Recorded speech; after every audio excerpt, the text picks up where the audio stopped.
Okay, we're going to talk about bonds now, and it's probably going to be done in a couple of parts. Chapter 14 in our investments textbook for this course has a whole lot of information in it. So what I'm going to do, as opposed to starting at the front of the chapter like I often do, I'm just going to kind of talk about bonds. I'm going to kind of give you an overview, help you understand, and so that will help you, I believe, as you then start and read chapter 14. It'll make a little bit more sense. For instance, they start talking about kind of pricing and pricing of a bond when you buy the bond between coupon payments, between interest paying periods, and how you have to show the accrued interest. Well, I think that kind of jumps in a little bit too fast when we haven't really even been introduced to bonds yet. So that's what I'm going to do. So a bond is a fixed income instrument. Bond is a fixed income instrument. It is a form of debt financing for a firm. Firms need to raise capital. They can raise capital by selling common stock. They can raise capital by selling preferred stock. They could sell bonds. All right. So bonds is one way that they can do that. There's some advantages to the firm of using bonds. There's advantages to using all kind of long-term capital. One of the advantages of using bonds is that typically the cost of the bond, the interest rate that they pay, is usually less than what shareholders require on investments in common stock or in preferred stock. In addition, there's some tax advantages for the firm to raise capital by selling bonds. The interest that they pay the bondholders is tax deductible. So if a firm is, let's say, paying 6% interest, it's actually not really costing them 6%, it's costing them less than that, because the interest that they will pay to the bondholders is tax deductible. That's not true for common stock or preferred stock, is it? Because the dividend that they pay common shareholders and preferred shareholders, that is not a tax deductible expense. In fact, it's not an expense at all. So there's some advantages to using bonds. At the same time, there's some disadvantages. When they use bond financing, it creates an obligation. The firm is bound by an agreement that they are going to pay the interest, and they're going to pay it every year, or probably every 6 months. It's probably a semi-annual bond. The point is that they are contractually obligated to pay the promised interest to the bondholders. That's not the case for common stockholders, is it? With common stockholders, common stockholders aren't entitled to a dividend. That is, a dividend doesn't have to be paid. The board of directors meet and decide if a dividend is going to be paid and then how much it's going to be. So it's not contractual, but the bond arrangement is. Okay, I want you to think for a moment about borrowing money yourself, because I'm going to create a simple little scenario, and then I'm going to show you that that's actually the same kind of scenario that companies face. So let's say that you go to the bank and you borrow $1,000. Right? And you agree with the bank they're going to charge you 6% interest. They're going to charge you 6% interest. They're going to require, though, that you pay your interest every 6 months. So semi-annually, you have to pay your interest. And let's say that you negotiate a 20-year interest-only loan. Now that's different. An interest-only loan is different from an amortized loan. If you've purchased a home, you probably have an amortized loan. Every payment that you make consists of principal and interest. And so at the end of the term of the loan, because you've been paying both interest and principal, you've paid off the loan, right? And so after 20 years or 30 years, you have paid off the loan. That's not the case with an interest-only loan. Let me draw the timeline for you. if you borrow this money, I'm going to show you what the payments are going to be, your payment schedule.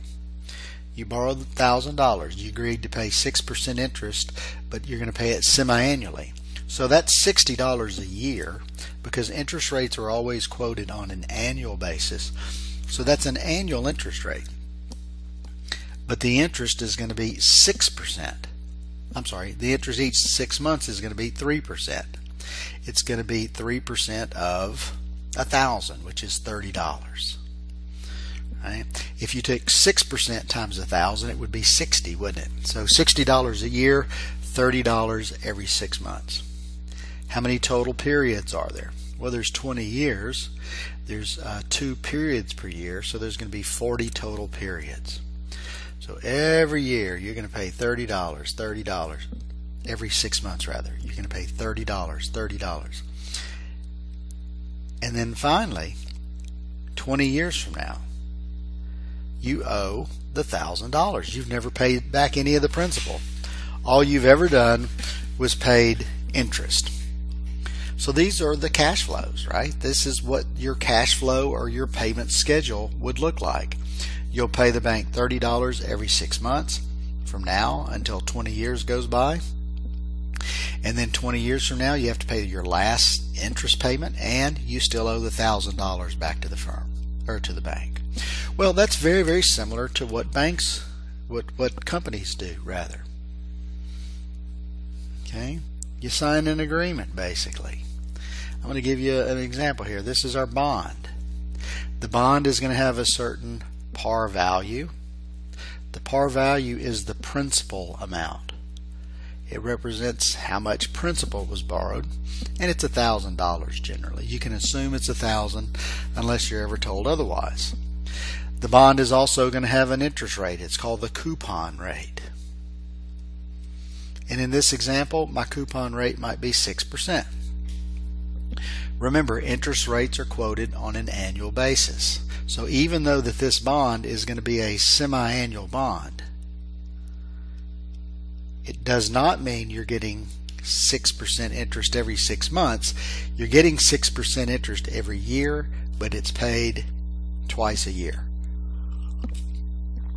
And finally, the bond has a certain length. It's called the maturity. This particular bond is going to mature in 20 years. So that's a basic bond. And then the cash flows that you see here are the same. The same as you had when you borrowed the money from the bank. It looks the same for this company that has borrowed money from investors. All right? So that's the basics of a bond. Now, let's think about that interest rate. The 6%. 6% was the interest rate in my example. Why do you think this particular company decided to pay 6%? Why not 5%? Why not 4%? That would certainly be less expensive. Well, you know the answer to that. It's the same reason that if you said to me, hey, Dr. Durr, why did you pay 4% for your mortgage? Wouldn't it have been smarter to pay 2%? And my response would be, yeah, but 2% was not the market rate of interest when I needed to borrow that money. Similarly, 6% happens to be the rate this company is paying because that's the market rate of interest. But we know market rates change over time. And when market interest rates change, it's not going to change the cash flows of this bond right here, is it? This bond is going to pay $30 every 6 months, regardless of what happens to interest rates. It's a fixed income instrument. It does not change. It's a promise. It's like when you borrowed money from the bank. When interest rates changed, it doesn't change your deal. You still have to pay the 6% annual interest. What does change, though, is the value of this security. Interest rate movements are the primary determinant of changes in bond value.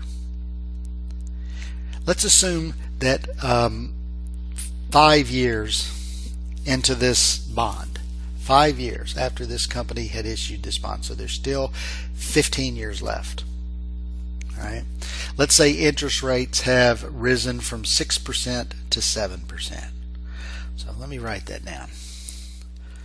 Assume 5 years later,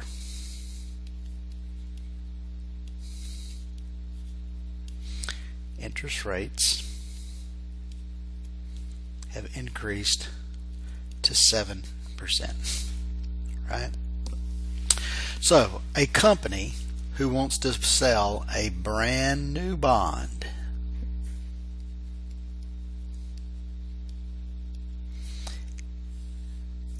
is going to look like this.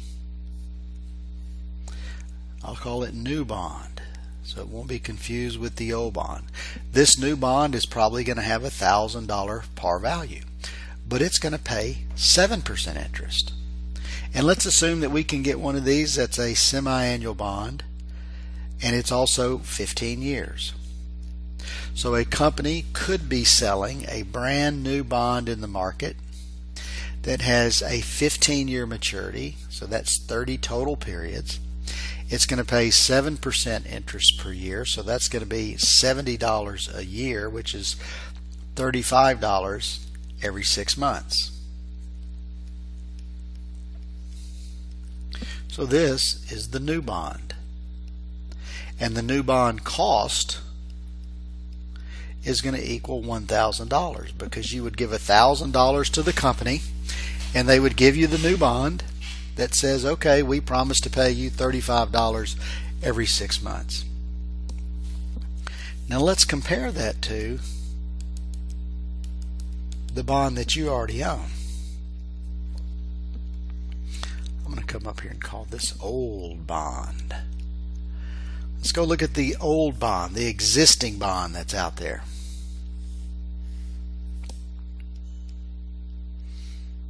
Well, remember the characteristics of that bond. It had $1,000 par value, but remember its coupon rate was equal to 6%.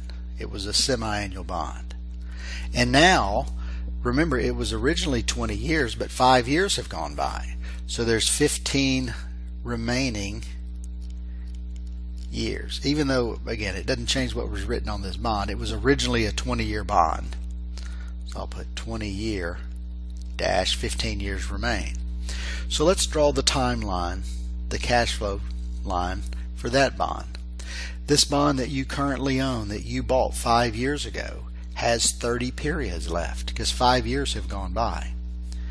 And as long as you own this bond, you're going to receive the $30 cash flows every period for the remaining life of the bond, which is 15 more years. And then you'll receive $1,000 when this bond matures. Well, if you can go, and let's assume you're thinking about selling your bond. Well, somebody that's in the market for a bond can pay $1,000 and get a bond that's going to pay them $35 every 6 months. Your bond is only paying $30 every 6 months. So do you think your bond is going to sell for $1,000? The answer is no. Why would somebody buy your bond for $1,000 when they can buy a brand new bond for $1,000 and get more money, get higher interest payments? So what we need to do is we need to determine the value. We need to value this bond at the new market interest rates.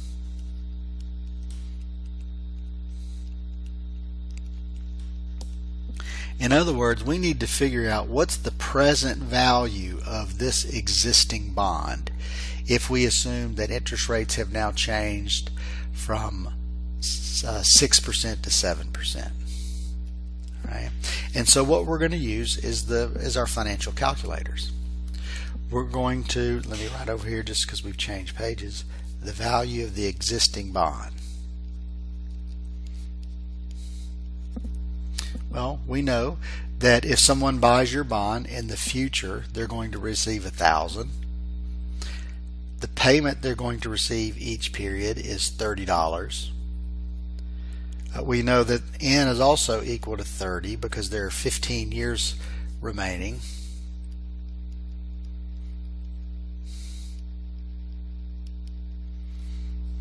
We also know the interest rate. What we want to know is what is the value of this bond in a now 7% interest rate environment. And so we're going to use 3.5% because it's 7% divided by 2.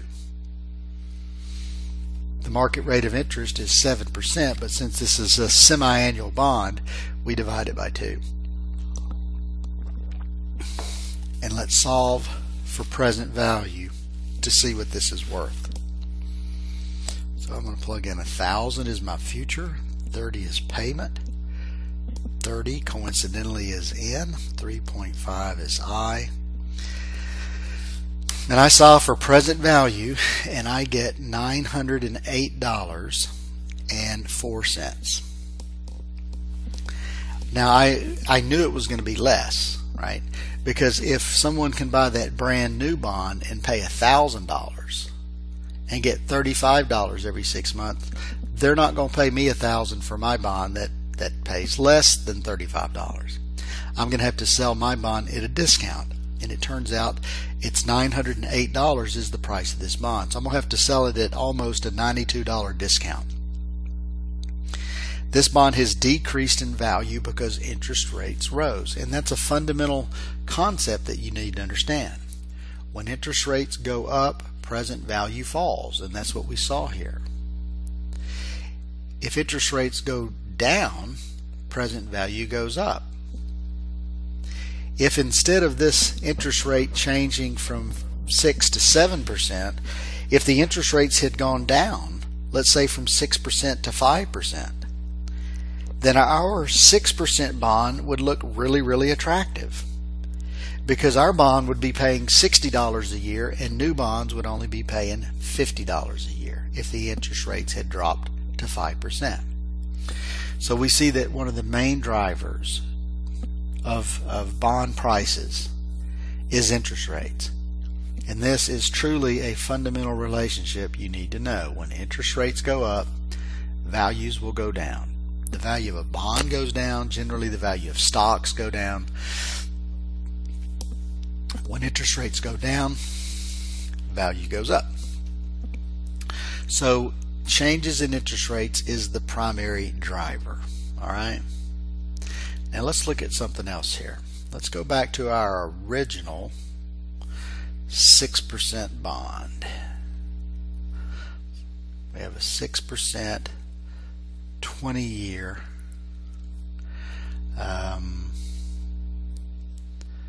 semi-annual bond. All right. And so what I want us to look, so this is what I'm going to plot on this graph here. So I'm going to put that we have 20 years remaining, which is 40 periods because it's semi-annual. It's 40 periods remaining, and then I'm going to put right here is 0. So that's when the bond is going to mature. And I know that this bond will be worth $1,000 on the day that it matures, because whoever's holding the bond on that day gets the $1,000, right? Whoever holds this bond gets $60 a year every year, which is $30 every 6 months, and is also then going to receive the par value when this bond matures. So what I want to show you here is, let's assume that interest rates, when this bond was issued, the market rate of interest was 6%. And so the bond was worth $1,000. We paid $1,000 for it. And as long as interest rates remain at 6%, this bond should always sell for $1,000. There's no reason to think that it would ever change, because the present value of a bond that's paying 6%, if you're using a discount rate of 6%, then the value of the bond would be $1,000. Well, what if interest rates go from 6% to 7%?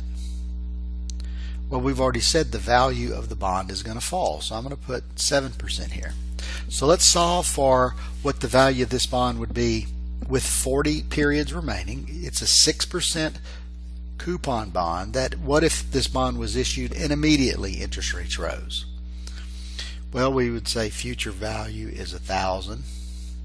Payment is equal to 30 because it's a semi-annual bond. N is equal to 40. So this is 20 years times 2. This is 60 divided by 2. My interest rate would be 3.5. Again, so what I'm trying to do here is say, if right after this bond was issued with 40 periods remaining, if interest rates had gone from 6% to 7%, what would the value of this bond be? So let me do that. I think all I have to do is change my number of periods. So I believe this would be $893.22. But let me confirm that real quick. 1,000 future, 30 is payment, and 3.5. Yes, $893.22. Now, again, this unrealistic scenario, we purchase this bond. It's paying 6% interest, 20-year semi-annual bond. We paid $1,000 for it. If the day after we bought this bond, interest rates rise to 6%, this bond will immediately drop. And we've already seen why. Because when interest rates are at 7%, someone can buy a brand new bond for $1,000 and get $70 in interest a year. Ours is only paying $60. So ours is going to drop in value. Now, let's assume interest rates remain at 7% for the next 40 periods. Very unrealistic. Will this bond always sell for $893? And the answer is no, it can't. Because remember, this bond has to be worth $1,000 when it matures. Oh, I thought that might happen. All right. So what we can see is the value of this bond that's selling at a discount. We would expect the value of this bond holding interest rates constant. The value of this bond is going to have to increase each year. If, on the other hand, interest rates had gone from 6% and the very next day dropped to 5%, then now we're holding an awesome bond, aren't we?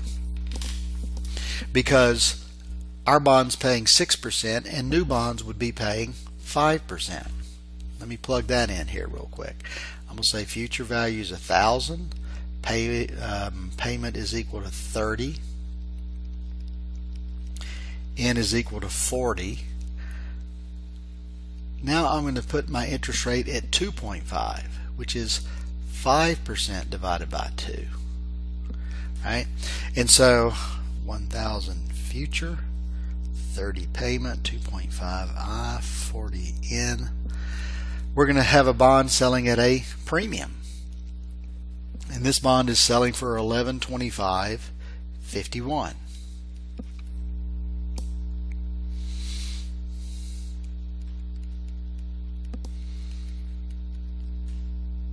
Makes sense, doesn't it? Our bond is paying $60. A new bond's only paying $50. So someone would buy our bond for more than $1,000. If interest rates remain constant at 5%, will this bond always sell for $11.25? And of course the answer has to be no, because this bond has to approach $1,000. What this chart shows us, I'm going to redraw this line here just because it looks like it goes up, and it doesn't go up. It needs to go down every year. Alright, it's the best I can do. So what we see here is when there's 40 periods left, here's 20 periods left, here's 10, here's 5, right? Here's 30 periods left. Well, as we go through time, we expect this bond is going to decline in value every period. This bond, holding interest rates constant, would increase. Has to, because it has to approach par value. So this shows us something else that's kind of important. And that's, it's not only interest rates that drive how sensitive a bond is to interest rate, or it's changing interest rates is not the only driver that impacts bond value. Also, time. I want you to look at this. Look how much this bond changed in value when there was a long time period remaining. What if there were only 11 years remaining? Well, we see the bond still moves in the proper direction. When interest rates go down, value goes up. When interest rates go up, value goes down. Look with 5 years left. We can see if interest rates had remained constant at 6%, and then with 5 years left they changed. Boom, look how much it goes up, or look how little it goes down. In other words, it's not just interest rate changes that are important, it's also time to maturity. If you've got a bond that's going to mature in just a few years, yeah, it's still going to be sensitive. It's still going to change in value, but it's not going to change nearly as much in value as a bond with a long time remaining until it matures. So time is pretty important. If you thought interest rates were getting ready to rise, all right, you think interest rates are getting ready to rise. Well, we know what impact that's going to have on bonds, don't we? If interest rates go up, present value goes down. So, would you want to be holding long-term bonds or short-term bonds? Interest rates are going to go up, value goes down. Do we want long or short? And we want short-term bonds, holding everything else constant. When interest rates go up, all of our bonds are going to probably decline. But bonds that are long-term bonds, look at this, they're going to decline a whole lot more than a short-term bond would. A short-term bond is going to drop in value. It won't drop nearly as much. Okay. All right, moving on. So let's assume now that we've observed a bond in the marketplace. Okay, let's say the bond has $1,000 par value. Let's assume that this bond has a coupon rate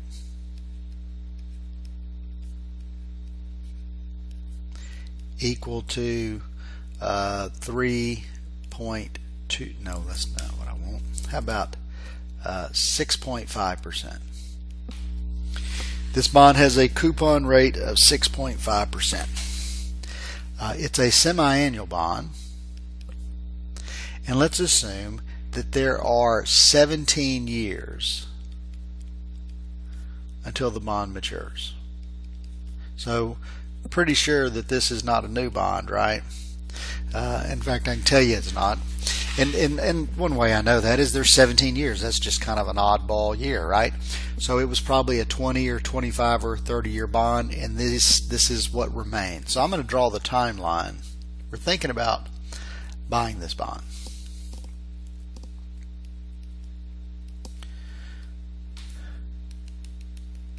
So there's 17 years, so there's 34 total periods. If we buy this bond, we're going to get $65 a year, which is $32.50 each 6 months.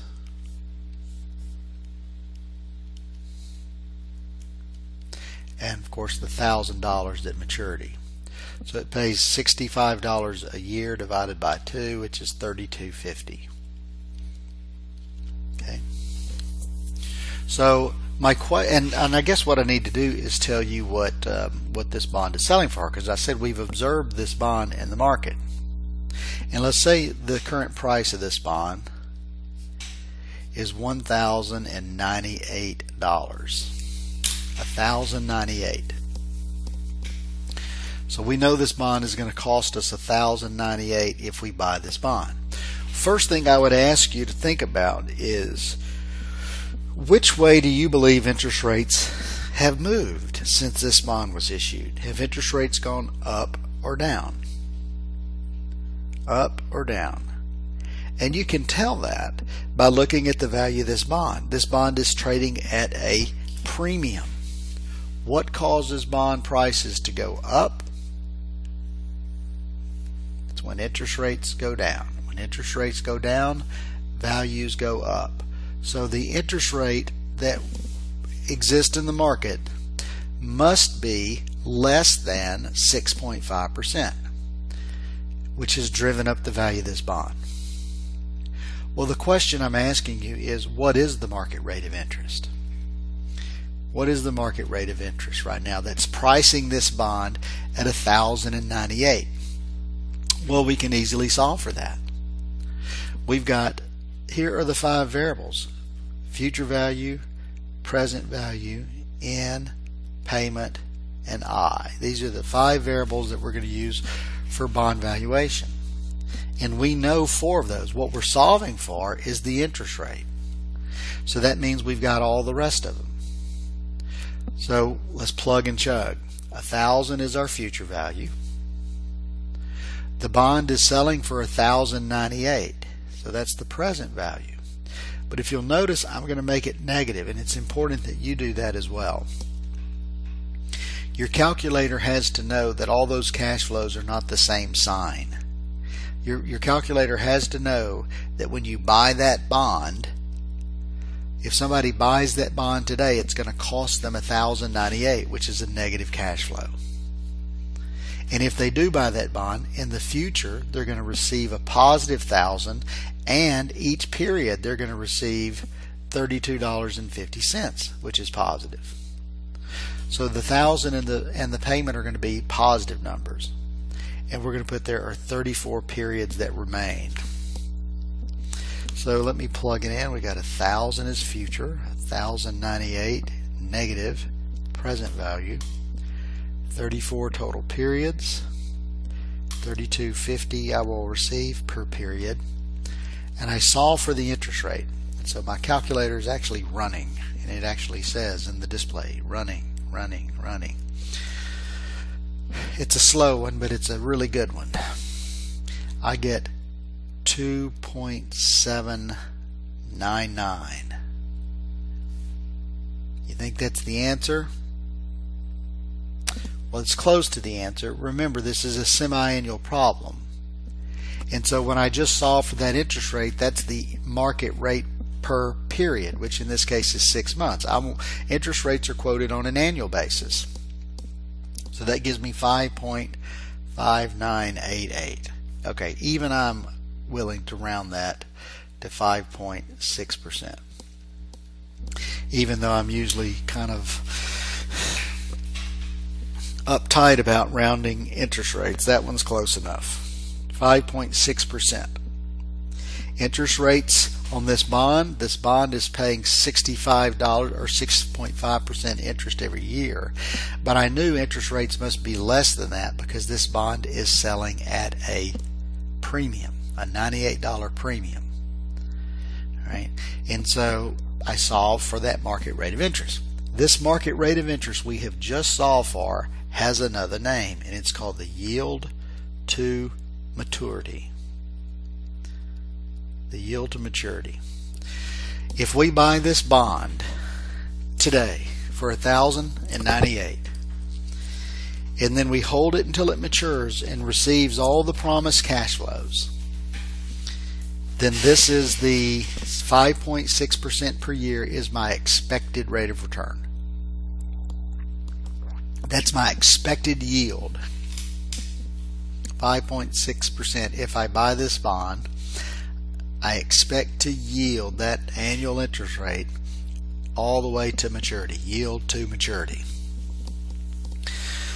We'll see in a little while that a yield to maturity is not the same as what your actual return is going to be. I'll show you why in a little while when we calculate what's called the realized yield. But for now, this is pretty important.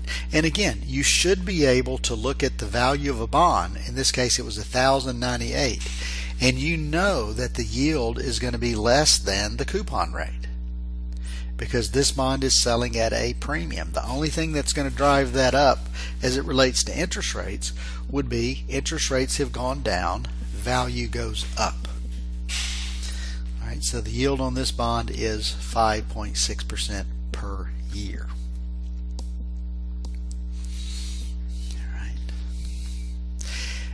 if the bond had not been selling at a premium, but instead was selling at a discount, maybe this bond was selling for $850. Well, when I solve for it, then what I would have would be an interest rate higher than 6.5. Because if the value of the bond was in fact, let's say 850, that means the bond value has gone down. That means interest rates have risen. Interest rates go up, value goes down. All right. All right. So let's talk about some other stuff. Your book talks also about, in addition to yield to maturity, they talk about yield to call. Yield to call. Okay. So let's go back and talk about an individual again. Let's take someone who has borrowed money to buy a home.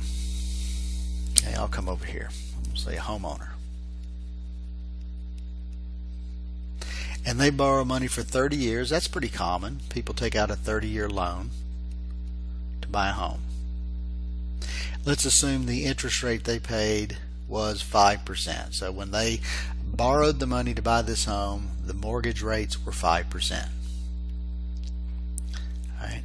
Let's say 10 years later, interest rates have really dropped. They are at all-time lows. Let's say it's at 2.75%. Market interest rates are at 2.75%. Well, this homeowner, if you remember, they're having to pay 5%. That was the deal. 30-year loan, 5%. 10 years have gone by, so there's still 20 more years on this loan. So if they keep that loan, they have to keep paying the same 5% a year. So what might a homeowner consider doing? The homeowner might consider refinancing. Okay, what they're going to do is, and they could even keep it still within 30 years. Since 10 years have gone by, if they wanted to, they could take out a 20-year loan. They don't have to. Okay, they could take out a 10-year loan or 15, but my point is that they could refinance. So whatever money they currently owe the bank, they're going to go borrow cheaper money and pay off the old loan. It's called refinancing, and it makes a whole lot of sense when interest rates have dropped. Well, companies may want to do that as well. So let me draw this bond again. It's going to have a little bit more information on it this time. All right, so this bond has a $1,000 par value. Let's assume that the bond has a 6% coupon rate. We'll say it is a, what did I say earlier, 20-year, 30-year? 20-year bond. I don't want 20-year this time though. So I'm going to have a 30-year bond. Semi-annual, but this bond is callable. This bond is callable in 10 years at a price of, I'll make it $1,060. All right, so what that looks like now, it's still a bond. It's the same type of bond. All right, if you own this bond, you're going to receive $30 a year. Every year is what you're expecting. It's a 30-year bond. Wish I hadn't done that. That's lots of 30s in there. So there's 60 total periods. This is what this bond would look like if you bought this bond and held it until it matures. But what we have in here is at 10 years, this bond is callable. So if the firm wants to, they can call it and pay it off as early as 20 years. I'm sorry, not 20 years, 20 periods, 10 years. It's callable in 10 years. So at the 10-year mark, if they wanted to, they could pay off this bond early. Well, why would they do that? Well, potentially because interest rates have dropped. If interest rates have dropped, it may make sense for the firm to say, oh look, interest rates are no longer 6%, interest rates are 4% in the market. Why don't we refinance? Let's sell a brand new bond and only pay 4%, take the money that we raise and pay off the old bond. Okay, so that basically lowers their cost of financing, just like homeowners are trying to lower their cost of financing. Right, so that's what a callable bond is. If a bond is callable, the investor really probably needs to calculate two different rates, two different yields. One is the yield to maturity, which is what we just saw for. The other, though, is the yield to call. Since we may not get to own this bond until it matures, we want to know, okay, well, what if I buy this bond at the current price and then this bond is called away from me? I don't get to hold it for the whole time period. What yield would I have earned? So let's do that one. Let's take $1,000 par value bond. I'm going to change it just because I'm afraid I'll mess up from the previous. Let's make it be a 7.5% coupon rate. There are 30 years to maturity. Let's say it's callable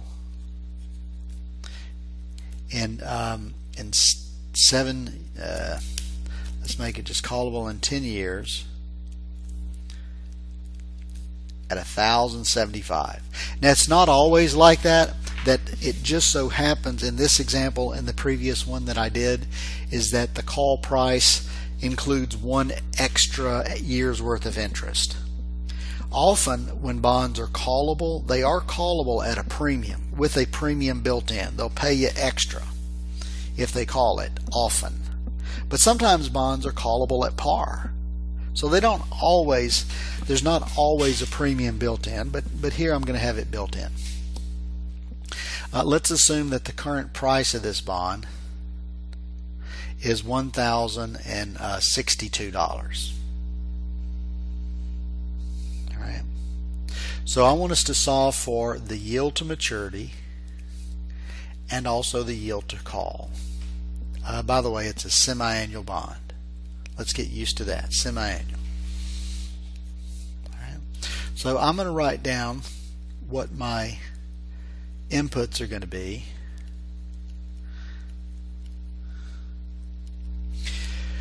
Future value, number of periods, payment, PV, interest rate. All right. So let's start with the yield to maturity. If we buy this bond in the future, and we hold it until it matures, we're going to receive $1,000. And it's a 30-year bond. Since it's semi-annual, N is going to equal 60. If I buy this bond, I'm going to receive $75 each year, but because it's a semi-annual bond, I'm going to receive half of 75, which is $37.50. So I'm going to write over here that 75 divided by 2.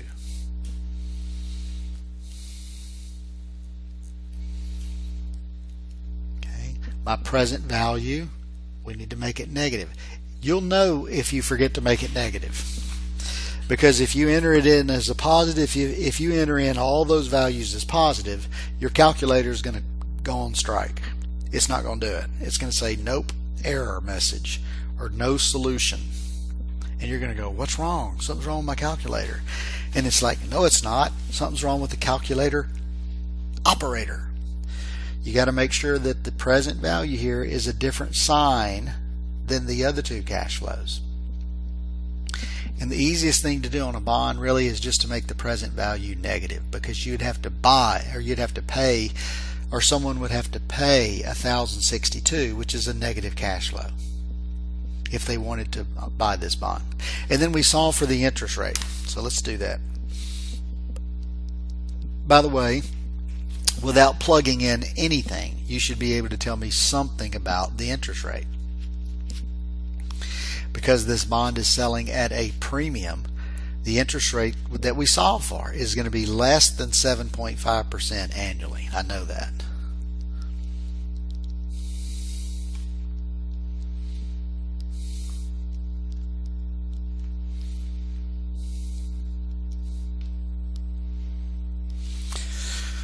Okay, I'm hitting solving for interest rate. My trusty Hewlett-Packard 12C is running.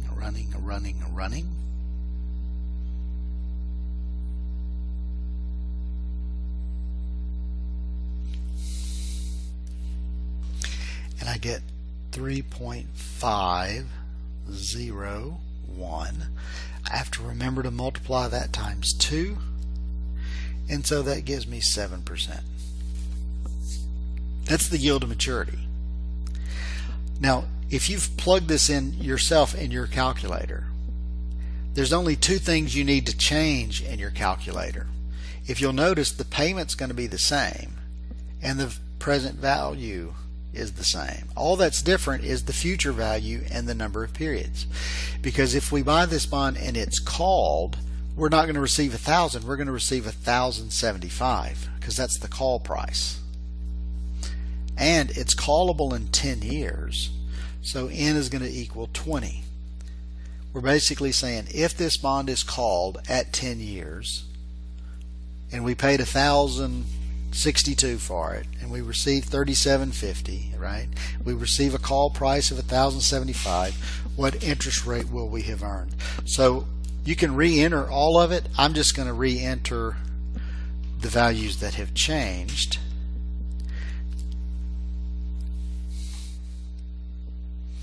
And as already said, it's going to be less than, I know it's going to come up less than, wait a minute. Okay, how come that didn't work? Let's try that again.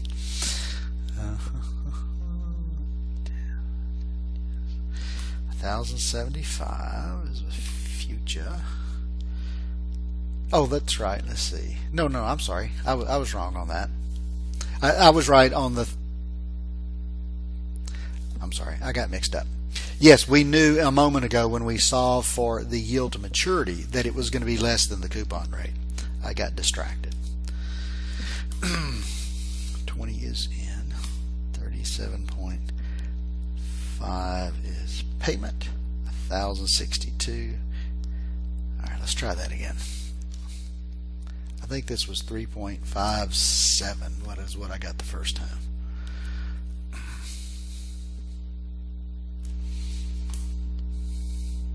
Yep, 3.574. I multiply that times 2 and I get 7.148. Okay. And so I would be happy, I suppose, with 7.15. All right. But the point here is that the yield to call would be higher. 7.148 is what, if we buy this bond today at its present price and we hold it and it's called from us 10 years from now, then our expected yield would be 7.148% per year.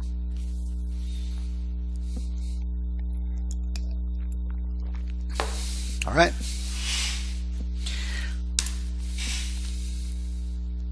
Let's keep going. This is awesome. Let's talk about another type of security. Let's talk about a zero coupon bond.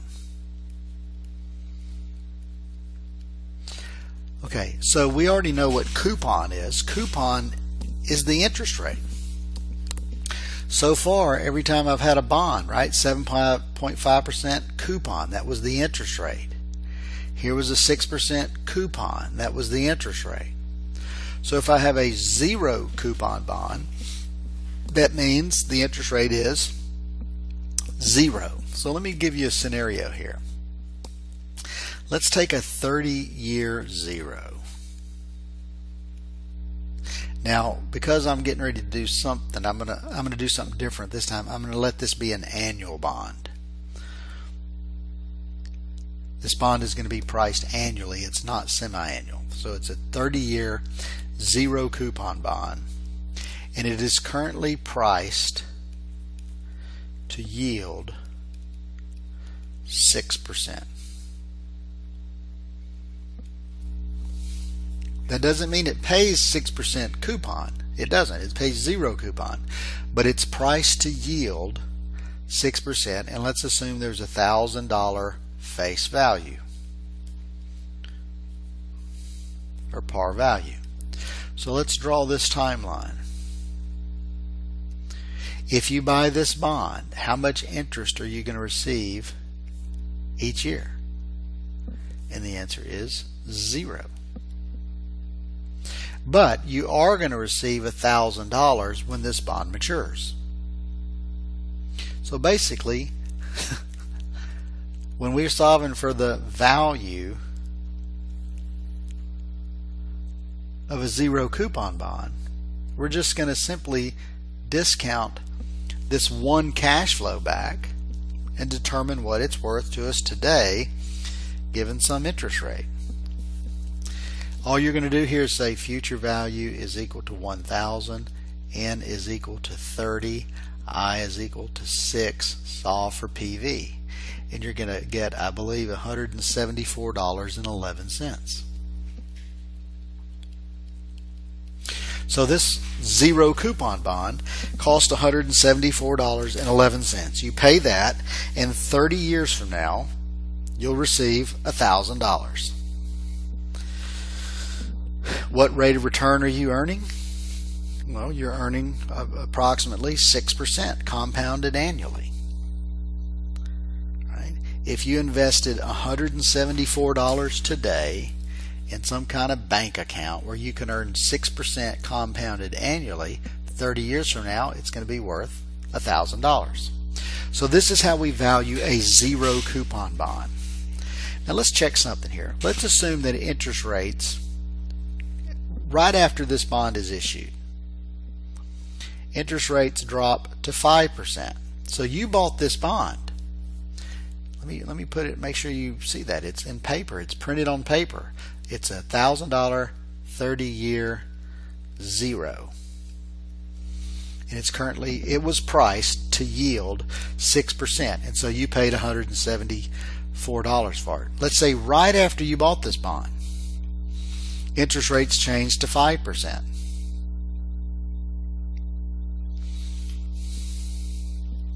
Well, the value of this bond is going to go up, and it jumps up to $231.38.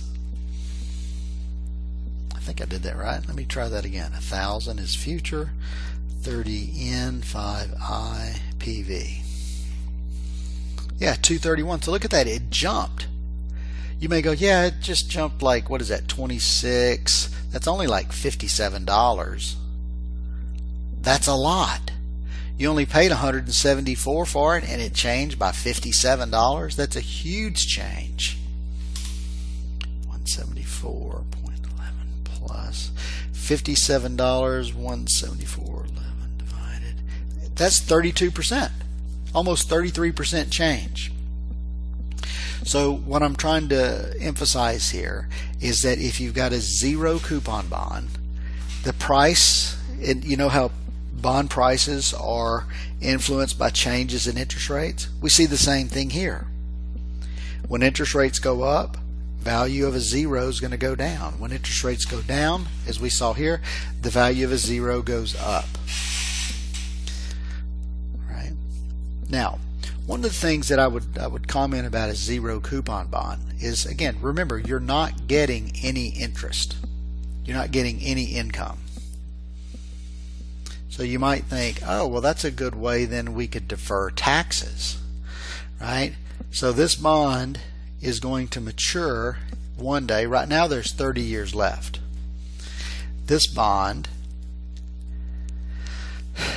price to yield 6%, was $174.11.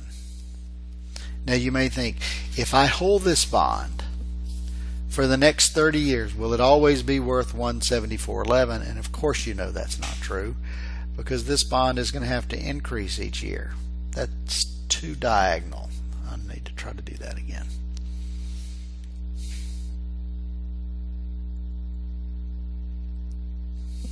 That's a little better. It's supposed to be curved. All right?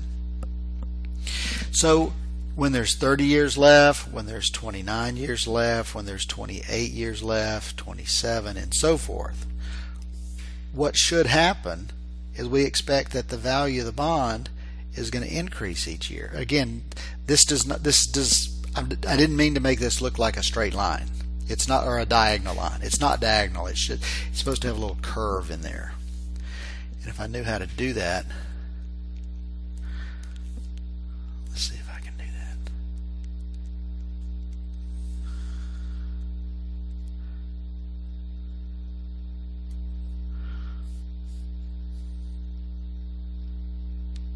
Nope.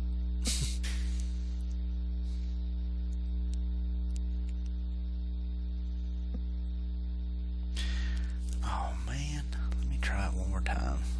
Now I've blown it. I'm just not comfortable there.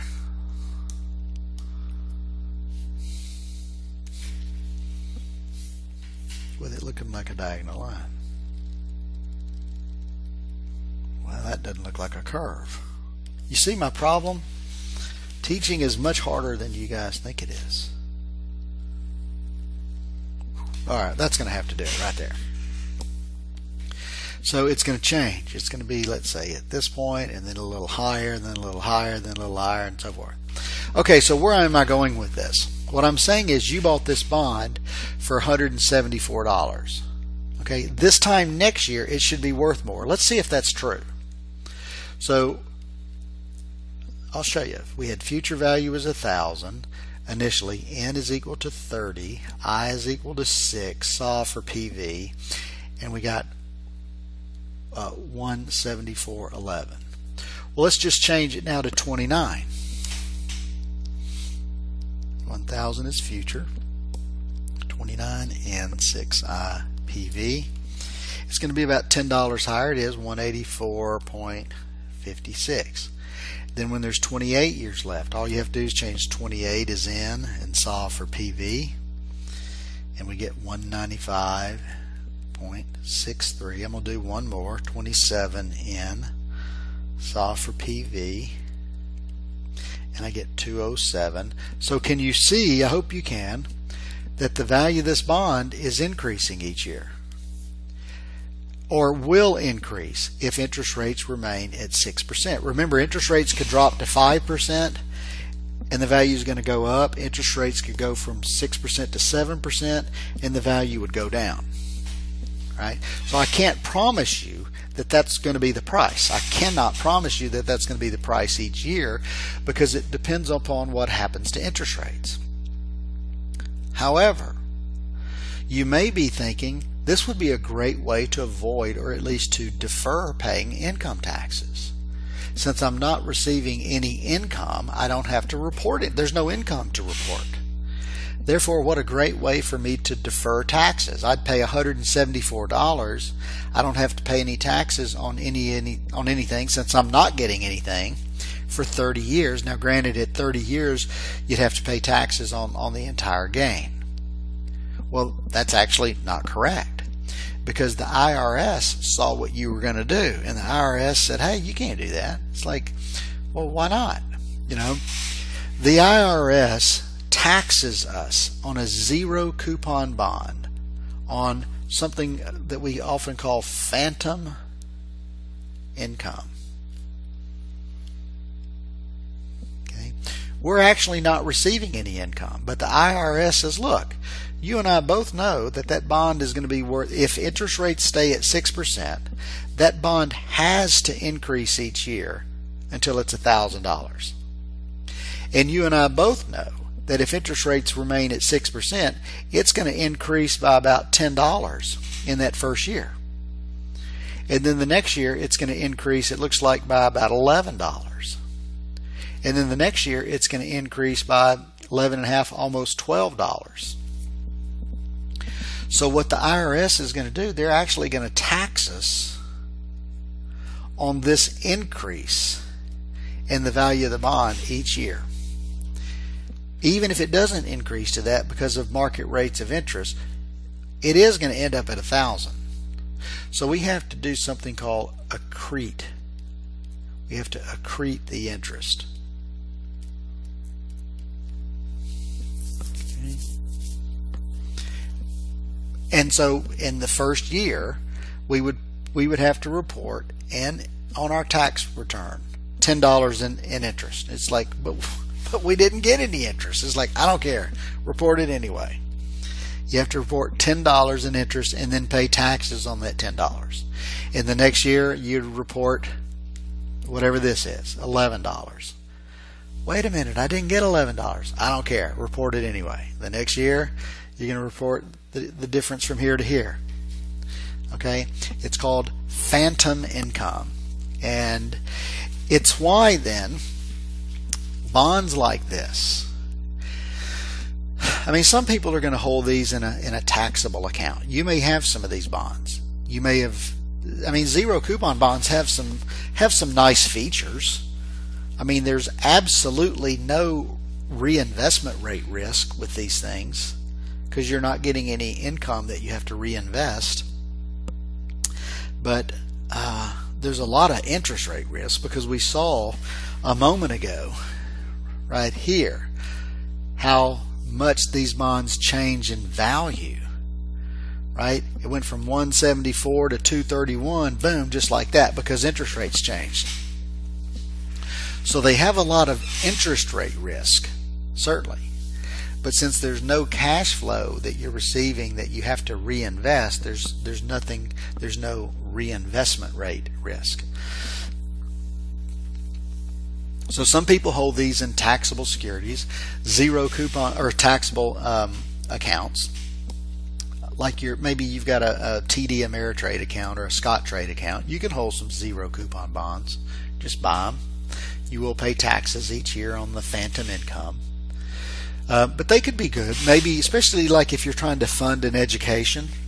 If you've got a child who's 3 years old and is going to go to college when they're 18, that's 15 years from now, you could go ahead and buy today some zero coupon bonds that will mature 15 years from now, and then maybe one that will mature 16 years from now, 17 years from now, 18 years from now. Okay, and so that way you'll have cash flow when you need it. Another thing you might consider doing is buying these zero coupon bonds in a tax deferred account, like an IRA, for instance, or something, so that when you invest in a tax deferred account, you don't you don't have to pay taxes. You're able to defer. You put the money in, and when the money comes out, everything's going to be taxable at that point, which is fine. But at least you aren't paying taxes along the way. Okay, you avoid paying the phantom income taxes now, and everything's taxable then when it comes out. But you're able to defer taxes if you put it in like a tax deferred account. Okay. All right. Fascinating. I said I would mention something about the difference between realized yield and yield to maturity. And I realized also when I was talking about zeros is that I didn't really talk about the difference between interest rate risk and reinvestment rate risk. And I guess that's the time to do that, I guess, would be right now. All right, so let's change up. Let's buy a new bond. Okay, and just to make my life easier, I'm going to let this be an annual bond. So this is going to be $1,000 par value. This is going to be a bond that pays annual interest, not semi-annual. And let's say the coupon rate is 5.5%. Let's say there are 20 years to maturity. All right. Let's assume that you buy this bond at par value. So that means you're going to pay $1,000 for it, which means that the market rate of interest, since this bond is selling for par value, the market rate of interest must be equal to the coupon rate. The market rate of interest, the yield to maturity right now is 5.5% because this bond is selling at par value. All right, Let's assume that 4 years later, interest rates drop to 4.5%. So I'm going to draw your timeline here and show you what this looks like. 1, 2, 3, 4, 5, 6, all the way through 20. This bond is paying $55 a year.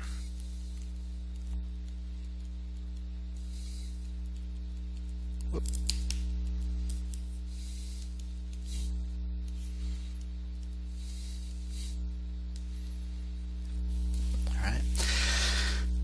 And because you paid $1,000 for this bond, and the coupon rate is 5.5%, that means the yield to maturity on this bond is 5.5%. This bond is priced to yield 5.5%. Now, the assumption here, that's called the yield to maturity. And some people mistakenly think that the yield to maturity is your promised rate of return that you're going to earn, compound rate of return you're going to earn if you buy this bond and you hold it until it matures. And that's not correct. It's the expected rate of return that you will earn if you buy it and hold it until it matures. Because one of the assumptions that we make in bonds is that every time we receive a coupon interest payment, we're reinvesting it at the market rate of interest. And so every time you receive $55, instead of going out to dinner or buying something for yourself, you're going to reinvest that cash flow at whatever the market rate is. And so the only way that you're going to earn an actual compound rate of return of 5.5% is if every time you receive a cash flow, you're able to reinvest it and earn 5.5%. If that's the case, if interest rates remain at 5.5%, every time you receive a cash flow, you're going to reinvest it at 5.5%, then yes, your compound rate of return you will have earned at the end of this period would be 5.5%. But that's not what is going to happen in our example. In our example, interest rates are going to change. All right. So what I want to do is, let's assume that these first 4 cash flows that you receive, interest rates are going to be at 5.5%. Because I have interest rates changing after year 4, right, to drop to 4.5%. So what I'm going to do here is, let's take your $55 payments. I'm going to say payment is equal to 55. N is equal to 4. I is equal to 5.5. Solve for future value. What I'm doing here is saying, okay, what if you receive $55 in payments for 4 years and you were able to reinvest those each period and earn 5.5%, that would grow to $238 and about 82 cents. All right, so you're receiving your cash flows and you're investing. You receive $55, you received it 4 times, you invested at 5.5%, so that's going to grow to $238.82. After that, though, interest rates changed. Right after that, interest rates dropped to 4.5%. So now this money and all of these cash flows going forward are going to earn 4.5%.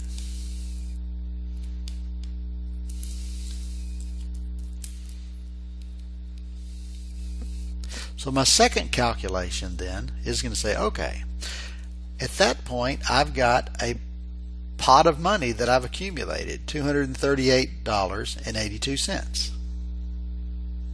In addition, I'm going to receive and invest payments that are equal to 55.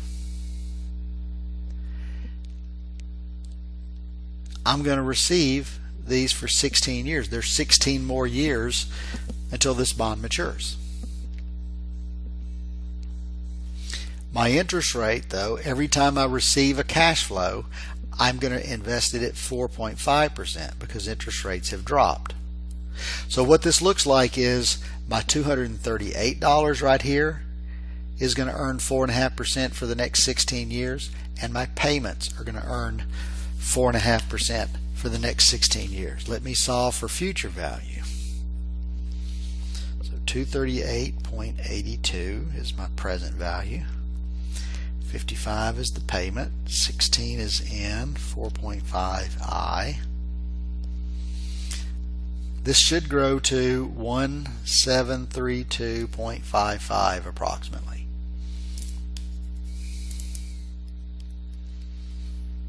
So all of this money and all of this basically will have grown to $1,732.55.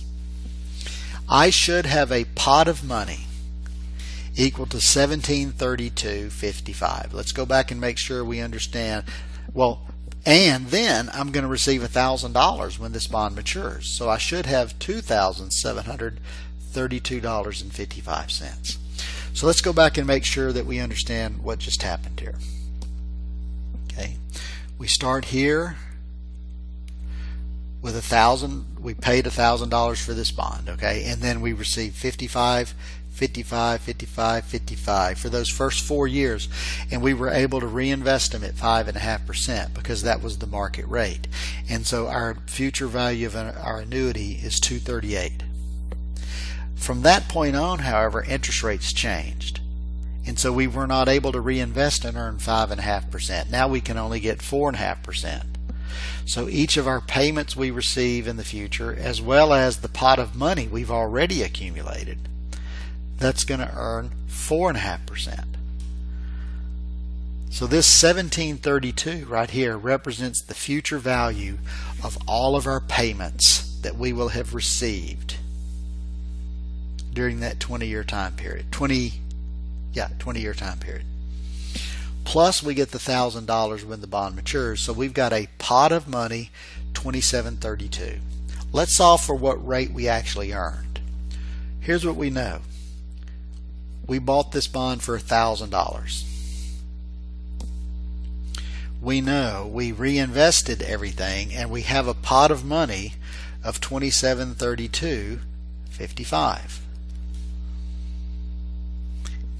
We did this over 20 years. Let's solve and see what our rate of interest is.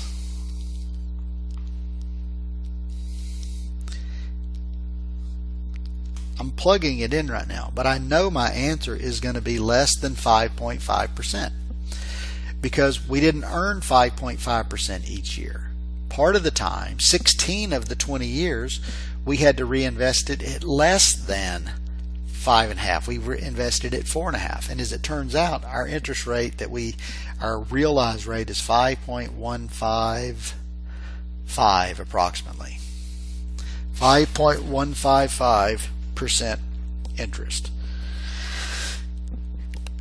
So you see, in this example, my realized yield is less than what my yield to maturity was. My yield to maturity when I bought this bond, I bought it because the market rate was 5.5, and I thought, I'm going to buy that bond and I'm going to hold it until it matures. So I expect to earn 5.5% compound rate of return. Well, that's what I expected, but I didn't get it because market rates changed on me. And so every time I received a cash flow, instead of being able to invest it at the yield I was expecting, I had to invest it at a lower rate.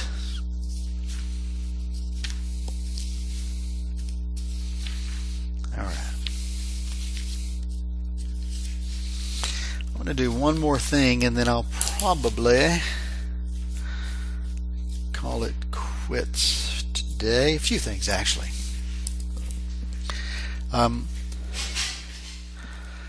Current yield. I haven't mentioned that to you yet. The current yield is not the same thing as the yield to maturity. The current yield is a calculation. It's very easy. It's the annual interest divided by the bond price. The annual interest divided by the bond price. Okay. Let's see. Let's go look at any of these bonds. Well, let's just do no. Let's say I've got a bond that has $1,000 par value.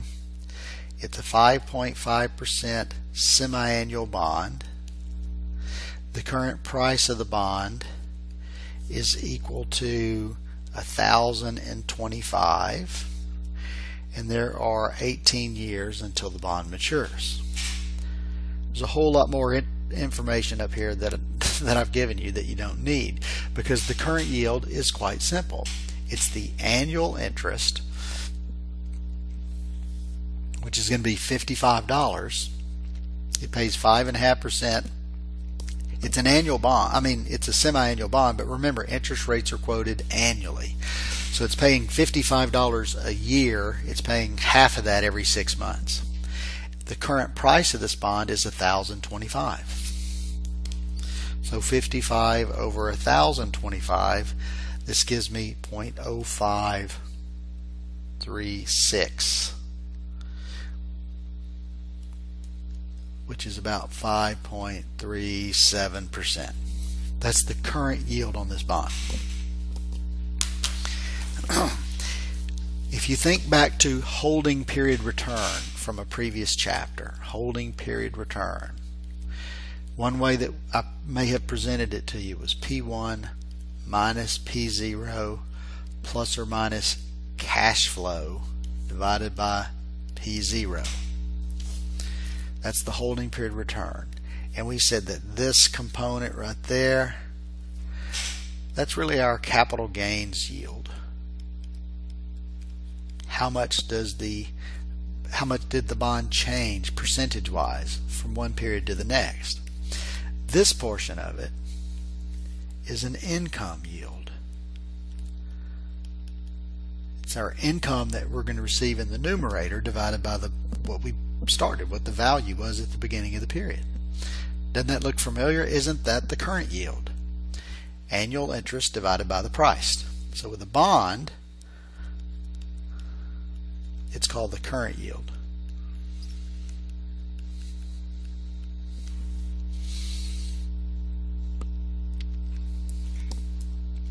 I saw this relationship that's pretty cool actually, that shows this drawing rather, that shows the relationship between coupon rate, current yield, and yield to maturity. So I'm going to share it with you. I'm going to draw this seesaw, this little teeter-totter. Remember what those are? And this is going to represent the coupon rate. The coupon rate. All right, and then I'm going to draw this blue line directly across here. This represents a par bond. And then I'm going to also draw then this line and this line. And this is the CY, which stands for the current yield.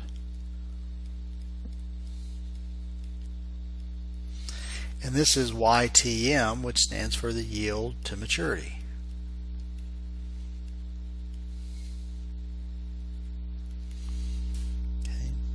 So if I have a bond and I'm going to make up a number, let's say the coupon rate is 5%. If I've got a bond selling at par value and the coupon rate's 5%, then I know the coupon rate is equal to the current yield, which is equal to the yield to maturity. So all of those rates would equal 5%. A bond selling for less than par is called a discount, isn't it? A discount bond. So I'm going to draw this line that. If you've got a bond selling at a discount, look at the relationship. The coupon rate is less than the current yield, the current yield is less than the yield to maturity. So if my coupon rate is 5%, I know my current yield is higher than that, and I know my yield to maturity is higher than the current yield. A bond selling for more than par is a premium bond. Okay, follow the line down. The coupon rate is higher than the current yield. The current yield is higher than the yield to maturity. So if my coupon rate is 5, I know my current yield will be less than 5. I know my yield to maturity would be less than that.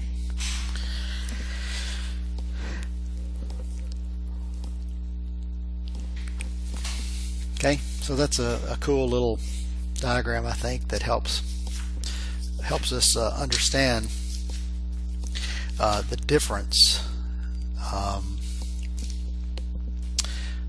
between these different rates. The last thing I want to mention here, and not go into too much detail on it, but if we buy bonds between interest paying periods, typically in most of our examples we're saying, yes, let's say you bought this bond and there's 10 years left. Well, in reality, people don't buy bonds just on a coupon payment date. They buy them all throughout the year.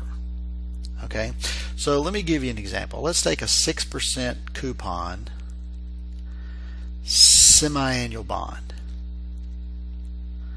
And let's say interest is paid on January 1 and July 1 of each year. On January 1 and on July 1. So that's every 6 months. All right. So we'll let this be January 1. This will be July 1. January 1, July 1. All right. It's a semi-annual bond. It pays 6% interest every year, so it pays $30 every 6 months.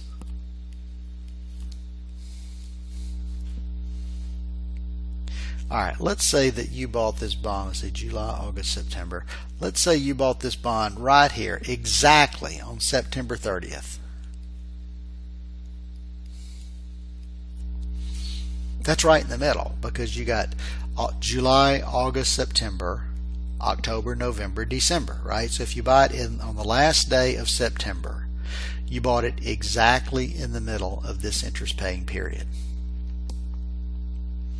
Well, if you buy the bond on that date, come January 1, you're going to receive a $30 cash flow because you're going to be the owner of that bond, right? And the bond holder receives the coupon interest payment. But in reality, you're not really entitled to all 30 of that, really, because you didn't own the bond during the whole period. Remember what the coupon interest represents. It's the borrower paying the lender interest. And so if you're holding the note, you get paid interest. Well, somebody else was holding the note during this time period. That would be the person who sold you the bond. So that is why when you buy a bond, the bond buyer must pay the bond seller the accrued interest since the last interest payment. It's only fair, man. It's only fair, isn't it? So if you think about it, since this one happened to be right in the middle, that would be 15 and 15. Right? And so what's going to happen, the bond buyer, when they buy this bond, they're going to buy the bond, and in addition to that, they would pay this seller $15 because the bond buyer must pay the seller the accrued interest. So your book talks about how to do that. It's like one of the first things they talk about. So like page 1, 2, it's on page 3. I felt like that was like jumping the gun just a little bit. So your book talks about how when the quote, when somebody buys a bond, they're quoted the flat price. the flat price does not include the accrued interest. So it's the flat price plus the accrued interest. And that's going to give you the total price. I think they call it maybe the invoice price. I'd have to look a little bit further back here. Let's see. Yeah, the invoice price. So that's what you would be invoiced for. So the flat price does not include the accrued interest. You have to pay that too. It's only fair. All right. Now just one more little tidbit of information, not that this is a tax class. Okay, but let me tell you what's going to happen. So you're the owner now, right? Because you bought this bond. And you are going to receive a $30 interest check from the company. And all that's going to be yours, by the way, because you've already paid the seller his or her accrued interest.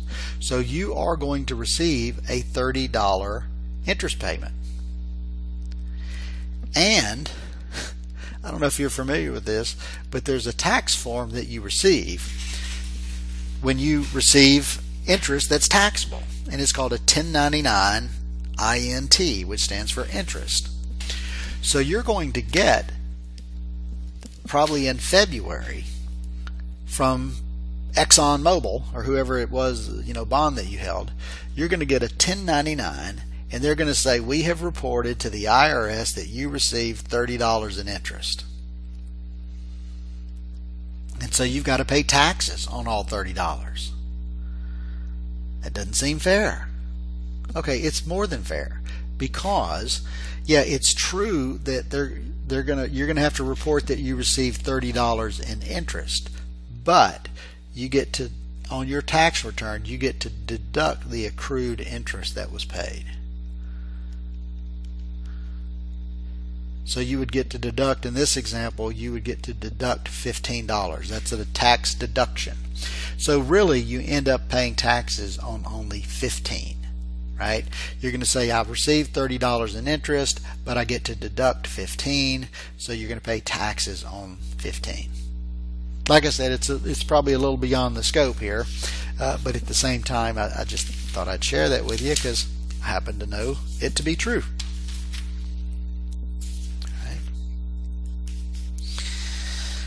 Let me glance through here. There's more stuff to talk about, but this has gone about an hour and a half. So I'm going to stop here. This will be chapter 14, part 1.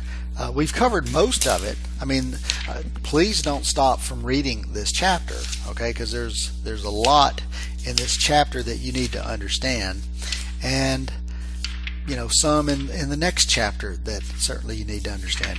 I think mostly, be honest with you, most of what I'm going to cover from this material would be from this chapter and probably chapter 16. I'll talk a little bit about chapter 15, no doubt about it. But mostly what I'm going to talk about is chapter 14 and chapter 16. That's probably what I would expect more of your questions to be related to from the bond material. Okay, so that's going to do it. Until next time.